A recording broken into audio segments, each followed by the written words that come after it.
Hi అండి, ఎలా ఉన్నారు? Welcome to my channel. ఈరోజు మనం చేసే రెసిపీ బఠానీ చాట్.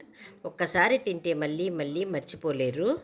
చూడండి, పచ్చి బఠానీలు ఈ కప్పుకి తీసుకున్నాను. వాటర్ పోస్తున్నాను కడిగేదానికి.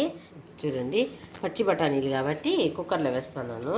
కుక్కర్లో వేసి 2 విజిల్లకి నాకు సరిపోతుంది, పచ్చి బఠానీలు కాబట్టి. అవే ఎండు బఠానీలు అనుకోండి, తెల్ల బఠానీలు పచ్చి ఏవైనా కానీ ఒక 5-6 విజిల్లు వచ్చేంత వరకు పెట్టుకోండి. అప్పుడు అవి సరిపోతుంది. దీనికి అంత అవసరం లేదు, దీనికి 2 విజిల్లు సరిపోతుంది.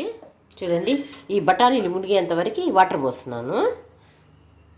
కొద్దిగా సాల్టు, చూడండి, కొద్దిగా ఆయిల్. కుక్కర్ మూత పెట్టేసి 2 విజిల్లు వచ్చేంత వరకు స్టవ్ మీద పెడతాం. చూడండి, స్టీమ్ పోయింది. ఓపెన్ చేసి చూద్దాము. చూడండి బాగా ఉడికిపోయింది. దీంట్లో మనం ఏం చేస్తామంటే కొద్దిగా మాత్రము మిక్సీ జార్లో తీద్దాము. చూడండి, ఎక్కువ అవసరం లేదు, కొద్దిగా. చూడండి, దీన్ని మాత్రము గ్రైండ్ చేసుకుందాము. స్టవ్ వెలిగించి కడాయి పెట్టినాను. దాంట్లో చూడండి కొద్దిగా ఆయిల్ వేసుకుందాము, ఒక చిన్న స్పూన్. చూడండి, ఆనియన్స్ ఒక ఆనియన్, మీడియం సైజ్ ఆనియన్ని వేసుకుందాము. దాంట్లోనే పచ్చిమిరపకాయ చిన్నది, ఒకటి పచ్చిమిరపకాయ చిన్న ముక్కలుగా చేసుకున్నాను, దాన్ని వేసుకుందాము.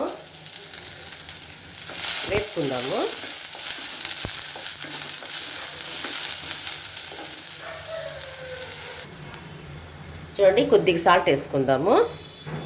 కొంచెం ముక్క మెత్తపడేంత వరకు వేపుకుందాము. చూడండి, మెత్తపడిపోయింది.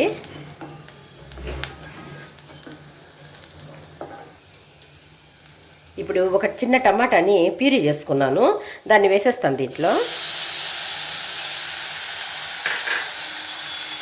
వేసి వేపుకుందాము. ఈ పచ్చి వాసన అంతా పోయేంత వరకు అట్లా వేపుకుందాం 2 మినిట్స్. చూడండి, కొద్దిగా అల్లం తెల్లగడ్డ పేస్ట్ వేసుకుందాము. వేసుకొని వేపుకుందాం. చూడండి, ఈ టైంలో కొద్దిగా వాడింది అల్లం తెల్లగడ్డ పేస్టు, టమాటాలు వాడింది కదా. ఇప్పుడు కొద్దిగా పసుపు వేసుకుందాము. చూడండి, కొద్దిగా కారము, 1/2 టీ స్పూన్ ధనియాల పొడి, 1/2 టీ స్పూన్ జీరా powder, 1/4 tea spoon garam masala, chaat masala 1 spoon. చూడండి, కొద్దిగా సాల్ట్ వేసాం కదా, ఇంకొక 1/2 స్పూన్ సాల్ట్ వేసి వేపుకుందాము. చూడండి, మిక్సీలో పట్టుకొచ్చినాం. చూడండి, ఈ పేస్ట్ని దీంట్లో వేసేద్దాం.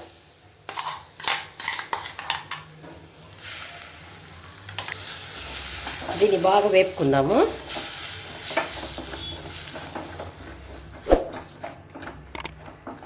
చూడండి, కుక్కర్లో ఉండే బఠానీల్ని కొద్దిగా మ్యాష్ చేసుకోవాలి, మరీ ఎక్కువ కాదు. మనము మిక్సీలో వేసినాం కదా, ఇది కొద్దిగా మ్యాష్ చేసుకొని, చూడండి, మ్యాష్ చేసుకున్న దాన్ని బఠానీల్ని దీంట్లో వేసేద్దాం.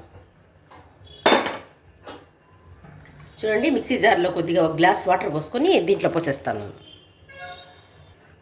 కొంతసేపు ఉడకనిద్దాము. అన్ని మసాలాలు వేసినాం కదా, కొంతసేపు బాగా ఉడకనిద్దాం, 5 మినిట్స్. చూడండి, ఈ టైంలో కొద్దిగా కొత్తిమీర వేసి బాగా ఉడకనిద్దాం. చిక్కగా అయ్యేంత వరకు ఉడకనిద్దాము. ఇంకొంచెం చిక్కగా అవ్వాలి కదా, ఉడకనిద్దాం. చూడండి, బాగా ఉడికిపోయింది. 5 మినిట్స్ అయిపోయింది, ఉడికిపోయింది. ఇంకా స్టవ్ ఆపేద్దాము.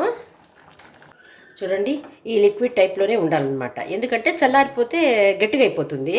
ఇప్పుడు మనం ఏం చేస్తామంటే 1/2 నిమ్మపండు తీసుకొని దీంట్లో పిండేద్దాం. ఒక బౌల్లోకి తీసుకొని దానిపైన ఆనియన్స్, క్యారెట్ తురుము, టమాటా ముక్కలు, కొత్తిమీర, సేవును వేసుకొని వేడిగా తినండి. సూపర్ టేస్టీగా ఉంటుంది. ఈ రెసిపీ నచ్చినట్లయితే లైక్ చేయండి, షేర్ చేయండి, సబ్స్క్రైబ్ చేసుకోండి.